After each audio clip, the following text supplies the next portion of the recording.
Assalamualaikum warahmatullahi wabarakatuh. Perkenalkan, nama saya Cempaka Andista dari Program Studi Pendidikan Ekonomi Kelas B Siang, Universitas Pancasakti Bekasi. Di sini saya akan memaparkan materi mengenai ujian akhir semester dari mata kuliah PPKN dan dosen pengampu Ibu Roza Yenita, SPG MPG.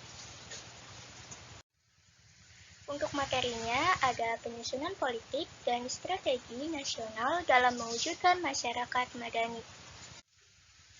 Politik dan strategi nasional yang telah berlangsung selama ini disusun berdasarkan sistem kenegaraan menurut Undang-Undang Dasar 1945. Sejak tahun 1985,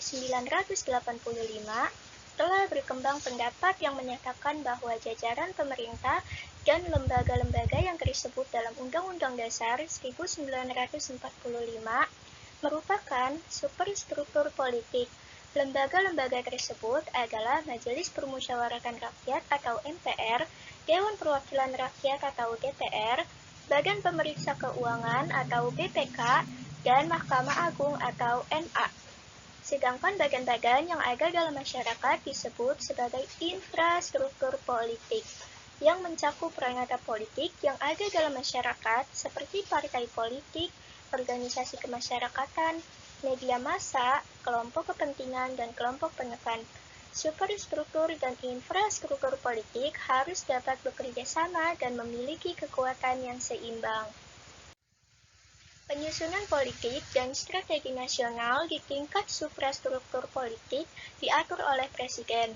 Dalam melaksanakan mekanisme tugas ini, Presiden dibantu oleh berbagai lembaga tinggi negara lainnya serta dewan-dewan yang merupakan badan koordinasi seperti Dewan Stabilitas Ekonomi Nasional, Dewan Penerbangan dan Antariksa Nasional Republik Indonesia, Dewan Maritim, Dewan Otonomi Daerah, dan Dewan Stabilitas Politik dan Keamanan.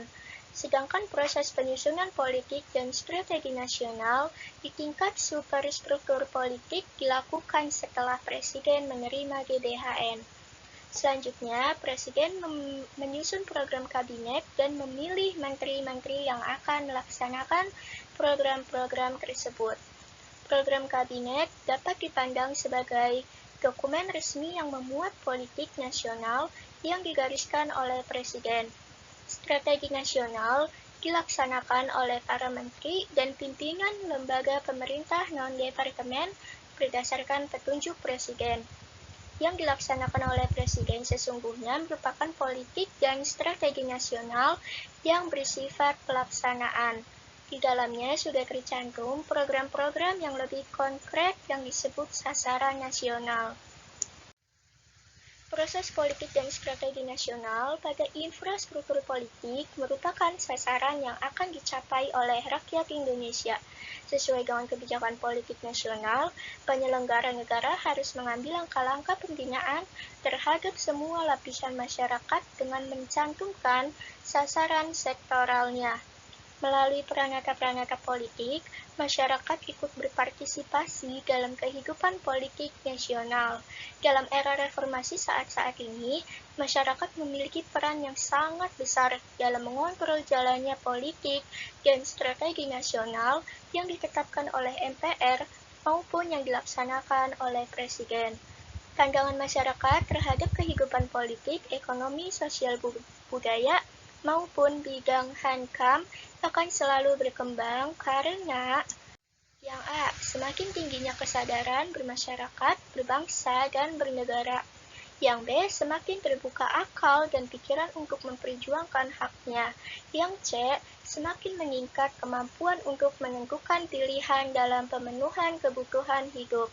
Yang D. Semakin meningkat kemampuan untuk mengatasi persoalan seiring dengan semakin tingginya tingkat pendidikan yang ditunjang oleh kemajuan ilmu pengetahuan dan teknologi. Dan yang terakhir, semakin kritis dan terbukanya masyarakat terhadap ide baru. Selanjutnya ada pengertian dari masyarakat madani atau civil society. Masyarakat madani berasal dari bahasa Inggris yaitu civil society. Kata civil society sebenarnya berasal dari bahasa Latin yaitu civitas Dei yang artinya kota ilahi. dan society yang berarti masyarakat. Dari kata civil akhirnya membentuk kata civilization yang berarti peradaban. Menurut Gellner seperti yang dikutip Mahasin tahun 1995. Oleh sebab itu, kata civil society dapat diartikan sebagai komunitas masyarakat kota, yakni masyarakat yang telah berperadaban maju. Konsepsi seperti ini pada awalnya lebih merujuk pada dunia Islam yang ditunjukkan oleh masyarakat kota Madinah. Sebaliknya, lawan dari kata atau istilah masyarakat non-madani adalah kaum pengembara, badawah yang masih membawa citranya yang kasar, berwawasan pengetahuan yang sempit, masyarakat Puritan, tradisional penuh mitos dan tahayul, banyak memainkan kekuasaan dan kekuatan, sering dan suka menindas, serta sifat-sifat negatif lainnya. Masyarakat Madani merupakan masyarakat modern yang bercirikan kebebasan dan demokratisasi dalam berinteraksi di masyarakat yang semakin plural dan heterogen. Dalam keadaan seperti ini, masyarakat diharapkan mampu mengorganisasikan dirinya dan tumbuh kesadaran diri dalam mewujudkan peradaban. Mereka akhirnya mampu mengatasi dan berpartisipasi dalam kondisi global, kompleks, penuh persaingan dan perbedaan. Berdasarkan pendapat di atas, dapat disimpulkan bahwa masyarakat Madani pada prinsipnya memiliki multimakna, yaitu masyarakat yang demokratis, menjunjung tinggi etika dan moralitas, transparan, toleransi, berpotensi, aspiratif, bermotivasi, berpartisipasi, konsisten, memiliki perbandingan, mampu berkoordinasi, sederhana, sinkron, integral, mengakui emansipasi dan hak asasi, namun yang paling dominan adalah masyarakat yang demokratis. Sekian pemaparan materi dari saya mengenai tugas akhir semester dari mata kuliah PPKN. Mohon maaf bila ada kesalahan kata. Wassalamualaikum warahmatullahi wabarakatuh.